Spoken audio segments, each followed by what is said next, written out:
Bonsoir à tous, bienvenue dans le 7-8 journal sur TV78, une édition pour revenir sur l'essentiel de l'actualité locale. Tout de suite, les titres de ce jeudi 22 février.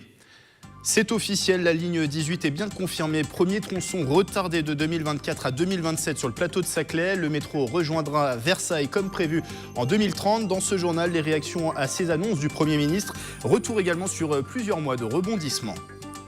Il s'ouvre ce samedi à Paris, porte de Versailles. Le Salon international de l'agriculture se tient jusqu'au 4 mars. L'Île-de-France aura son stand pour promouvoir les exploitants de la région. Un espace animé par le Servia, le Centre régional de valorisation et d'innovation agricole et alimentaire. Enfin, dans ce journal, on vous parlera également de ce stage à Voisins-le-Bretonneux, des enfants qui ont pu confectionner une œuvre recyclée. Invité de ce journal, Claire Binet-Vernet, qui a animé cet atelier. L'ensemble des lignes du Grand Paris Express sera mené en intégralité, mais avec des reports de calendrier. Annonce ce matin du Premier ministre Édouard Philippe et de la ministre des Transports Elisabeth Borne. Pour réaliser ce chantier du siècle, le gouvernement souhaite aller au plus vite, mais en maîtrisant les coûts, des coûts déjà très pharaoniques de 10 à 35 milliards d'euros selon la Cour des comptes. Je vous le disais en titre, le premier tronçon de la ligne 18 entre l'aéroport d'Orly et le plateau de Saclay est donc retardé de 2024 à au plus tard 2027. Le prolongement à Versailles via Saint-Quentin-en-Yvelines est lui bien maintenu à 2030. Les travaux vont bientôt démarrer. Je vous propose d'écouter à ce propos la ministre des Transports, Elisabeth Borne. Concrètement, cela veut dire que dès cette année, des travaux préparatoires vont commencer, notamment à Massy-Opéra, puis dans les prochaines semaines au niveau du Christ de Saclay. Des démolitions auront également lieu à Antony. Dès le mois de mars, le marché pour l'ouvrage annexe au niveau d'Orly sera notifié et les travaux préparatoires sur Orly démarreront dans la foulée. Dès cette année, le budget de la Société du Grand Paris pour la réalisation de cette ligne sera de 35 millions d'euros et d'ici la fin du quinquennat, 690 millions d'euros auront été engagés pour cette ligne. Autre annonce de la ministre des Transports, en attendant la ligne 18, un renfort de l'offre desserte de bus entre Massy et Saint-Quentin-en-Yvelines sera opéré. Mise en place de nouvelles circulations en site propre. Les études sont lancées dès cette année pour un début des travaux fixés à 2020. Et forcément, face aux annonces à la confirmation de la ligne 18, plusieurs élus du territoire se sont exprimés. Le député de La République En Marche, Didier Béchère, salue le chantier du siècle pour la France et se réjouit que l'État ait enfin pris ses décisions sur le dossier. Didier Béchère, qui fait partie des 21 élus à avoir interpellé le Premier ministre sur la ligne 18 cette semaine.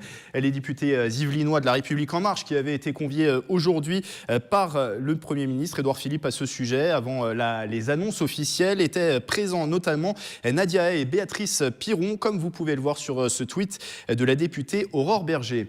Réaction plus critique à présent, celle de la région Île-de-France à propos du premier tronçon entre Orly et Saclay. La région qui n'est pas satisfaite du nouveau calendrier de la collectivité, le nouveau calendrier du Grand Paris Express. Selon la collectivité, ce retard au déploiement du Grand Paris Express nuirait au cluster Paris-Saclay. La présidente de la région, Valérie Pécresse, va convoquer les présidents des départements pour explorer des pistes d'accélération de réalisation des lignes. Enfin, le conseiller communautaire de Saint-Quentin-en-Yvelines, Erwan Le Gall, se veut lui plus ironique. Il demande le report des JO 2024 à 2032 pour que l'événement puisse voir la ligne 18. Saint-Quentin-en-Yvelines demandait une arrivée de la ligne sur le territoire et ce dès 2024. Autre réaction à présent, celle-ci téléphonique. Cet élu n'est pas opposé à l'arrivée de la ligne, mais est opposé au tronçon en aérien qui doit voir le jour sur le plateau de Saclay. Bertrand Houillon, le maire de Magny-les-Hameaux, n'est pas surpris sur ces annonces du Premier ministre. En revanche, il juge nécessaire la mise en place de nouvelles circulations en site propre sur Saint-Quentin-en-Yvelines, comme annoncé par Édouard Philippe. L'édile demande également l'organisation d'assises de la mobilité pour régler d'autres questions épineuses en matière de transport. Les études ont déjà existé. La déclaration d'utilité publique existe depuis des années. Et encore, il y a eu des études récemment au niveau archéologique. Donc tout ça a avancé. La seule problématique, c'est le financement.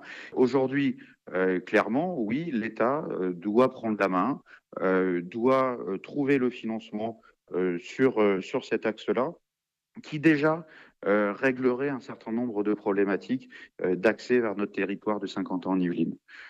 Il faut absolument que chaque institution, dans ses compétences, mette enfin la main à la pâte dans ses prérogatives sur tout ce qui a été discuté, qui est dans tous les plans, schémas différents depuis des années, mais qui n'a jamais abouti. La prolongation du RERC d'un côté, ce transport en commun en site propre pour relier Saint-Quentin à Massy, la rénovation du RERB. Et en fin de journal, nous recevrons le président LR de Saint-Quentin en Yvelines, Jean-Michel Fourgousse, pour une nouvelle réaction. Cette ligne 18, si elle vient d'être confirmée dans son ensemble, a fait parler en tout cas beaucoup d'elle pendant de nombreuses années. Était même un temps évoqué la possibilité d'avoir à Saint-Quentin en Yvelines 2 gares. Le passage également en souterrain était envisagé du côté de Voisins-le-Bretonneux. Retour dans le passé et dans nos archives avec Nicolas Kirillovitz. On passe pour l'instant au fait du jour, le Grand Paris Express. Le verdict est tombé. En 2013, déjà, la rédaction de TV78 faisait sa une sur le Grand Paris Express. À l'époque, ne dites pas ligne 18, mais ligne verte. On a pu apprendre qu'effectivement, tous les réseaux de transport, et particulièrement la ligne verte, ou maintenant ligne 18, sera réalisée entièrement. Alors effectivement, on parle de ligne 18 à présent, la fameuse ligne verte. Le projet est rebaptisé Nouveau Grand Paris. Et si en 2013, la ligne verte, ou plutôt la ligne 18, comporte encore 2 gares à Saint-Quentin en Yvelines, ce n'est plus tout à fait le cas. Fin 2014, à l'époque, se pose aussi la question du passage en souterrain. Ce qui n'est pas acté aujourd'hui, c'est de savoir si on fait de l'aérien et du souterrain, et si on fait donc 2 gares ou 1 gare.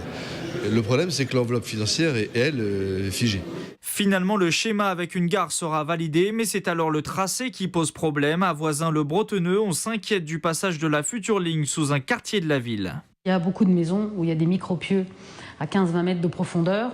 Et donc, forcément, les gens sont inquiets, et c'est logique, sur le devenir de leur maison si on creuse en dessous. Suite à l'enquête publique réalisée en 2016, la Société du Grand Paris retiendra finalement le passage près du golfe national à Guyancourt. Il validera aussi le passage en viaduc à Magny-les-Hameaux, une option que la ville a toujours rejetée. On va se retrouver avec une technologie qui n'est pas du tout nouvelle, qui n'est pas du tout durable, qui n'est pas du tout innovante. C'est tout simplement la technologie des années 80-90, du fameux projet Météor. Et dernier épisode en date pour la ligne 18, il y a quelques mois, les élus de Saint-Quentin en Yvelines se mobilisaient suite à des informations parues dans la presse. Nous avons des bruits qui arrivent jusqu'à nos oreilles, comme quoi les parlementaires essonniens pèseraient auprès du gouvernement pour revoir ces choses-là, dont nous faisons entendre haut et fort que nous voulons cette ligne 18. Confirmé dans les Yvelines en 2030, le futur de la ligne 18 pourrait être encore bouleversé. C'est l'histoire qui nous l'enseigne. Et pour être complet sur la ligne 18, nous y revenons ce soir au cours du 7-8 débat, une émission entièrement consacrée à ce nouveau calendrier annoncé ce matin par le Premier ministre Édouard Philippe. Le reste de l'actualité, vous vous en êtes peut-être rendu compte. Depuis 3 jours, la distribution de courriers et colis est perturbée à Saint-Quentin en Yvelines. Plusieurs dizaines de facteurs sont en grève pour une durée illimitée à l'appel de la CGT. Ils dénoncent une réorganisation de leur travail souhaitée par la direction et dénoncent leurs conditions d'activité. Selon eux, 12 postes seraient menacés sur le bassin de Saint-Quentin en Yvelines. Les précisions au micro de Nicolas Kirillovitz. Tous les 2 ans, on subit des réorganisations qui suppriment environ 10% du personnel. Si on pouvait entendre que les réorganisations étaient absorbables il y a 10 ans, aujourd'hui, force est de constater que les facteurs ils n'arrivent déjà plus à rentrer à l'heure. Avant, on avait le temps de faire du social, on avait le temps de faire bien notre travail. Aujourd'hui, on voit qu'on monnaie le côté social, qu'on demande aux personnes âgées de payer si jamais ils veulent que le facteur discute avec eux. Et c'est aussi dans l'actualité, il s'ouvre ce samedi. Le Salon international de l'agriculture se déroule jusqu'au 4 mars.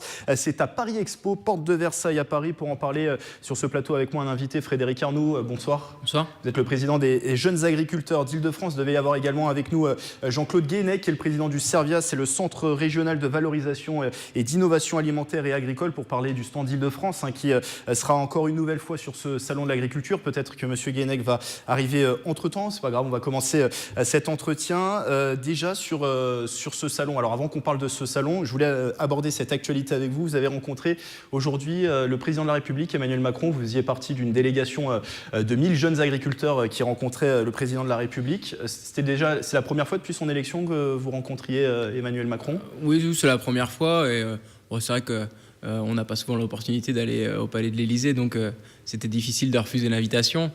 Et puis on était toujours, on voulait savoir ce qu'il avait à nous dire, et clairement, parce que on avait peur que ce soit uniquement une action de communication avant le salon et qu'on soit juste là pour une photo et point barre, quoi. Il y a quand même eu un discours avec un fond et des choses qui ont été dites. Moi, je reste quand même assez mitigé, mais bon, je trouve qu'il y a des bonnes choses. Il y a de la cohérence. Il y a tout un volet sur les 5 milliards d'euros qu'il avait annoncé pendant avant son élection. Et du coup, on sait comment il va les utiliser. On sait que ça va être beaucoup axé sur l'investissement, l'innovation, sur des fonds de garantie, pour aider les jeunes à pouvoir innover, en tout cas sur leurs exploitations. Donc il a pu préciser certains points, certaines choses. Ouais. En fait, on sait qu'il va y avoir un gros accompagnement de la part de la BPI pour nous aider. La Banque publique d'investissement, exactement, juste on le précise pour nos téléspectateurs. Donc pour nous aider à investir et faire en sorte qu'on ait accessibilité beaucoup plus facilement à des emprunts. Donc ça apporte de la cohérence. Maintenant, il faut voir comment ça se met en application. Alors, garantie pour les jeunes agriculteurs des emprunts à hauteur d'1 milliard d'euros, c'est ce qu'il a annoncé. Oui, c'est en gros à peu près ça. Après, il y a différentes thématiques, différents systèmes. Donc tant que c'est pas mis en place, on peut pas encore juger. Mais en tout cas, sur le principe, déjà ça nous va plutôt bien. Ensuite, on a parlé Mercosur. Vous savez qu'aujourd'hui, sur les contrats de libre-échange entre l'Europe et les pays d'Amérique du Sud, on a fait différentes actions syndicales, notamment hier, pour dénoncer le fait qu'on importe des produits, des aliments qui ne sont pas cultivés avec les mêmes normes que la France et l'Europe. Oui, vous avez pu dénoncer un double discours, à la fois des assises sur l'alimentation où on parle de bien manger, du bien manger, et ces traités qui sont signés, qui pourraient amener des bœufs sud-américains. Et donc, il essaye de nous rassurer. Il essaye de nous rassurer en nous disant que il y aura des contrôles sur les produits qu'on va faire rentrer sur nos marchés. Moi, je veux bien qu'il y ait des contrôles, mais en fait, c'est pas ça qu'on demande. Nous, on demande qu'il y ait des droits de douane, parce que on pourra jamais être persuadé que ce qui rentre sur nos marchés est cultivé avec des normes qui sont équivalentes aux nôtres. On sait très bien qu'en Argentine ou au Brésil, on cultive avec des OGM, on cultive avec des matières actives qui sont des fois pas plus autorisées chez nous. Donc, nous, on subit ça directement. Donc, clairement, c'est des droits de douane qu'on demande. Et puis, il y a un dernier sujet qui, pour le coup, n'a pas été évoqué et qui m'embête un petit peu, parce que depuis le début de sa mandature, on ne l'entend jamais prendre la parole sur les filières, et notamment sur la filière céréales. En fait, on a l'impression que c'est un pan de l'agriculture qui laisse complètement de côté. Donc encore aujourd'hui, ça n'a pas été abordé ?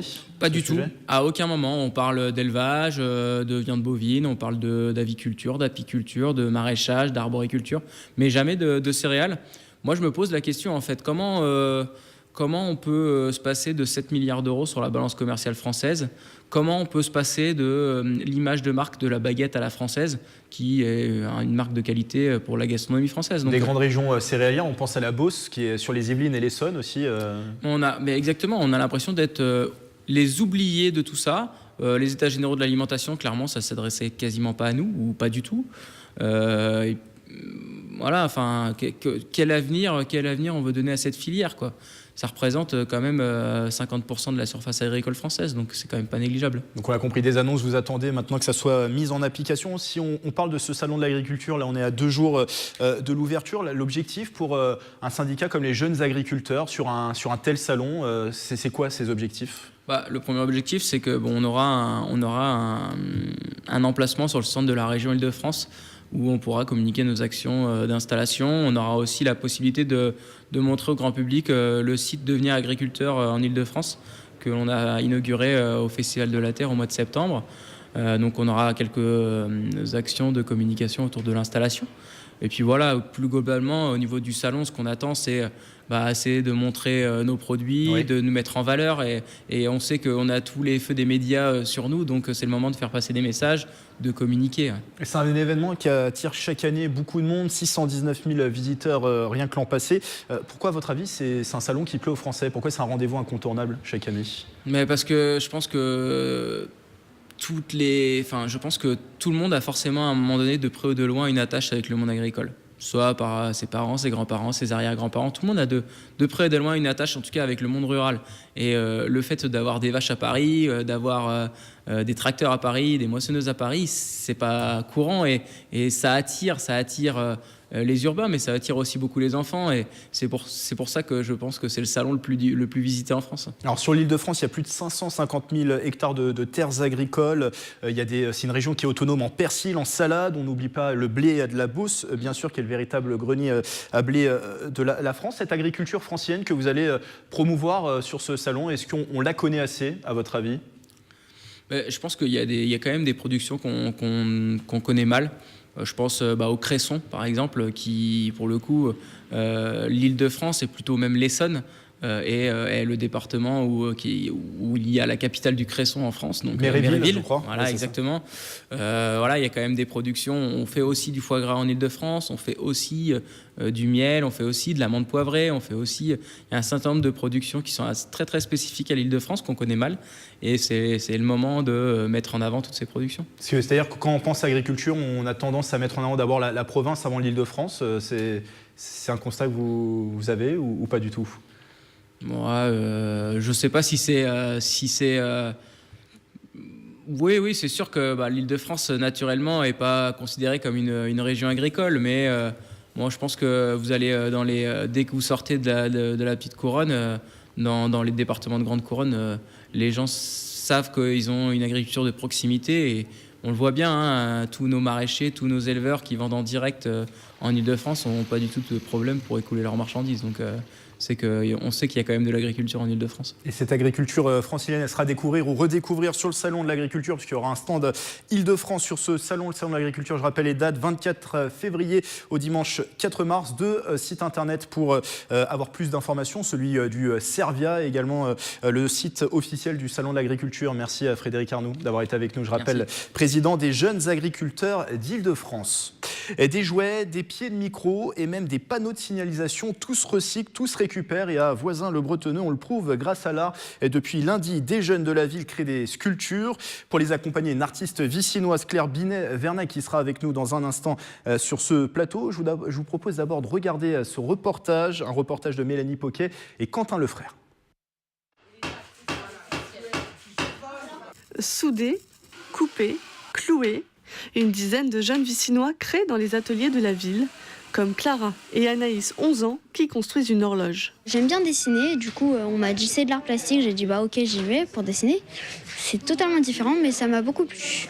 C'est de se dire que par exemple des touches de clavier ça peut se retrouver en personnage, enfin c'est donner une nouvelle vie aux objets quoi, c'est bien. Elles font du récupart, de l'art avec des objets de récupération. Un atelier pensé par la commune et le conseil municipal des jeunes. Avec l'aide du service jeunesse, de Claire Binet et puis de tous les services municipaux qui ont joué le jeu. On a récupéré à la déchetterie, auprès des services, au fond de son garage, dans un grenier, dans une cave, tous les objets qui étaient destinés à être mis donc à la déchetterie. Nous sommes déjà la ville de l'agglomération qui est la meilleure élève en termes de tri, puisque nous avons des taux d'erreur de tri les plus bas et des taux de collecte de déchets recyclables comme le verre ou les emballages les plus hauts de l'agglomération. Les créations seront exposées lors du salon Imagine dès le 7 avril. Et pour revenir sur cette semaine d'atelier, l'artiste et la scénographe vicinoise qui a animé cet atelier, c'est Claire Binet-Vernet. Bonsoir. Bonsoir. Alors, on a vu dans ce reportage donc, des œuvres créées à partir de matériel recyclé. C'est-à-dire qu'on peut créer avec tout, à votre avis ? À peu près, avec un petit peu d'imagination et quelques outils. En tous les cas, porter un regard différent sur ces objets jetés et leur redonner une seconde vie en détournant souvent leur sens premier. Alors cet atelier s'est déroulé toute la semaine, un stage, on peut parler même d'un stage qui s'est déroulé toute cette semaine. Pour l'organiser, cet atelier, est-ce qu'en amont il a fallu faire du tri justement dans les déchets ? Oui, on travaille dessus réellement depuis septembre. Il a fallu collecter, il y a eu beaucoup de matières qui ont été rassemblées. Nous sommes au CTM, au Centre Technique Municipal de Voisins-le-Bretonneux, où on a été chaleureusement accueillis. Pour un atelier artistique, c'est un lieu un peu atypique pour faire cet atelier, oui. C'est vrai, alors pour réfléchir au projet en tant que tel, vous avez complètement raison. Après, on y a besoin de technique, il y a besoin d'un minimum d'outils. Les enfants se sont servis de l'électroportatif, ont appris à se servir d'une disqueuse, d'une ponceuse, il y a une appréhension, je crois qu'on a tous une appréhension face à ces outils et finalement en s'en servant avec sécurité. Ça fonctionne très très bien. Et les gens du CTM nous ont également appris à nous servir de ça. Alors je l'ai dit, vous êtes artiste et scénographe visnoise, vous travaillez avec ces objets de récupération. Est-ce que c'était quelque chose que vous aviez déjà fait ou c'est pour l'atelier que vous avez mené ces recherches, si je puis dire? Comment ça s'est passé? Je suis directrice artistique d'une compagnie qui s'appelle La Note d'Alceste. Et depuis 20 ans, je crée des décors, souvent à partir d'objets récupérés. On a souvent, c'est la dernière roue du carrosse, le décor d'un spectacle de théâtre ou d'une comédie musicale ou d'une pièce. Dernière roue, mais ô combien importante quand même. Ô combien importante. Donc on fait souvent avec des objets qu'on récupère. Très bien. Et ça fait travailler l'imaginaire, d'avoir des petits moyens, et ça développe le sens pratique. Alors, variété d'œuvres sur cette semaine. On a pu voir des œuvres en rapport avec la Ryder Cup, notamment, c'est ça? Oui, on a un petit golfeur qui commence à prendre forme, qui sera certainement devant l'espace de la tour de la maison de Coville. On est dans le thème. On avait un club de golf. On a commencé à construire un petit bonhomme qui prend forme, qui devrait être terminé demain. Quel bilan vous tirez sur cette semaine? Les enfants ont été assez réceptifs, contents de leur atelier? Oui, ils ont été contents, ils ont vraiment mis la main à la pâte. J'ai aimé aussi réussir à leur transmettre un message de réflexion, d'abord, de se dire quelle est la différence entre l'art et l'artisanat, qu'est-ce que vous avez envie de construire, qu'est-ce que votre œuvre raconte. Et donc, ils ont eu vraiment un temps pour se poser, pour réfléchir avant de sauter sur les pinceaux, les peintures et les outils. Dernière chose, la suite maintenant, ce travail sera exposé lors du salon Imagine en avril, c'est ça, à Voisins-le-Bretonneux. À Voisins-le-Bretonneux, du 7 au 14 avril. Le salon est ouvert à des enfants à partir de 3 ans jusqu'à 17 ans. Donc écoliers, collégiens et lycéens sont les bienvenus. Ça leur permettra d'exposer leurs œuvres et de voir leur travail valorisé. Juste, le thème, c'est autour de la récup. Très bien. Merci beaucoup Claire Binet-Vernet d'avoir été avec nous. Je rappelle que vous êtes artiste et scénographe originaire de Voisins-le-Bretonneux. Et pour plus d'informations justement sur ce salon Imagine en avril, je vous invite à aller sur le site internet de Voisins-le-Bretonneux. Merci d'avoir été avec nous. Allez, encore un mot de ligne 18 pour refermer ce journal avec une nouvelle réaction. Il m'a rejoint en plateau, Jean-Michel Fourgousse. Bonsoir. Bonsoir. Vous êtes le président Les Républicains de Saint-Quentin en Yvelines. Alors, c'est une certitude, la ligne 18 sera bien réalisée, annonce ce matin du Premier ministre Édouard Philippe. Le premier tronçon, quant à lui, d'Orly à Saclay, sera réalisé en retard, 2027 au plus tard contre 2024. L'arrivée à Versailles, elle, et donc Saint-Quentin en Yvelines est toujours maintenue à 2030. Est-ce que du coup c'est une défaite ou pas pour le territoire? On rappelle que vous étiez battu récemment pour même faire avancer ce projet à 2024 pour l'avoir dès les Jeux Olympiques qui seront en 2024. Moi j'ai du mal à comprendre comment des hommes politiques qui sont élus jusqu'à 2022 peuvent prendre des engagements, dire ce ne sera pas 2024, ce sera 2030. C'est-à-dire que ce qui est notre cas pour Saint-Quentin. C'est des engagements qui ne pourraient même pas être tenus, selon vous? Mais dans quel pays est-on? Est-ce que dans les 10 grands pays dans le monde, la classe politique travaille comme ça, dans l'insincérité, avec ses électeurs, avec les élus qui ne sont pas d'ailleurs concertés. Il n'y a plus que la France où ça se passe comme ça. Donc il y a un problème. Deuxièmement, qu'est-ce que ça veut dire de tel, également une insincérité sur les chiffres, quand on vous dit 25 milliards, ensuite on vous dit 35, 38 maintenant, la prochaine fois c'est 40. Vous imaginez, les chefs d'entreprise, les investisseurs, dans le privé, mais vous croyez qu'on joue comme ça avec les chiffres?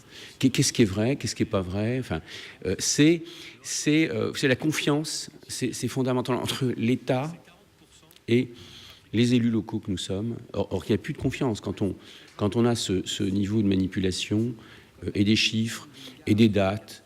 Et qu'est-ce que ça veut dire? Une majorité qui est élue jusqu'à 2022, qui prend des engagements, qui vous dit non, je vous promets, ce sera fait en 2030. C'est comme le budget de la défense, où on vous dit on ne trouve pas 300 millions pour les opérations extérieures de nos militaires, et on promet 300 milliards pour 2025. Mais c'est l'un des arguments avancés ce matin par Édouard Philippe, le fait qu'il faut maîtriser les budgets, 10 à 35 milliards d'euros. La fourchette est grande selon la Cour des comptes pour ce Grand Paris Express dans sa totalité. C'est un argument qui n'est pas recevable pour vous, ce coût ? Mais est-ce que l'État maîtrise son budget ? Il vient de voter un nouveau déficit de 84 milliards dans la loi de finances 2018.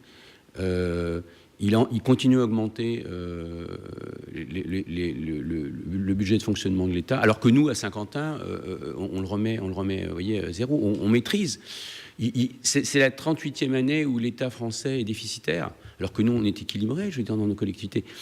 On a des contraintes, bien sûr, comptables différentes, mais qu'est-ce que ça veut dire ? C'est ce rôle, l'État, mais où il en est, là où il va, c'est quoi sa culture dirigeante, c'est quoi sa compétence, c'est quoi sa fiabilité, vraiment, c'est inquiétant. Nous, demain, j'entends que les maires aujourd'hui disent, écoutez, puisque c'est comme ça, moi, je ne vais pas construire les logements où je m'étais engagé, puisque si j'ai pas la gare à proximité, ça remet en question pas mal de projets. Donc, et puis le développement de Paris-Saclay, qui est quand même la Silicon Valley à la française, dont vraiment ce pays a besoin, c'est-à-dire de préparer des pôles d'hypercroissance qui vont certainement sauver ce pays, parce que voilà, il faut déposer des brevets, c'est comme ça que demain ce pays va se réenrichir et va pouvoir garantir les retraites et financer bien sûr tous ces grands projets. Il ne faut pas toucher à ces grands projets structurants de l'intelligence française, du talent français, de l'excellence française. Surtout pas toucher à ça en ce moment. Merci Jean-Michel Fourgousse, président de 50 ans en Yvelines. Vous aurez d'ailleurs l'occasion d'en dire plus dans un instant. Tout à l'heure, vous êtes l'invité du 7-8 débat. Amanda Bruyère-Rivera et ses invités reviendront sur cette actualité du calendrier de la ligne 18. Voilà, ce journal est maintenant terminé. Merci de l'avoir suivi. L'édition est à revoir sur notre site internet et notre application mobile TV 78. Très belle soirée à tous.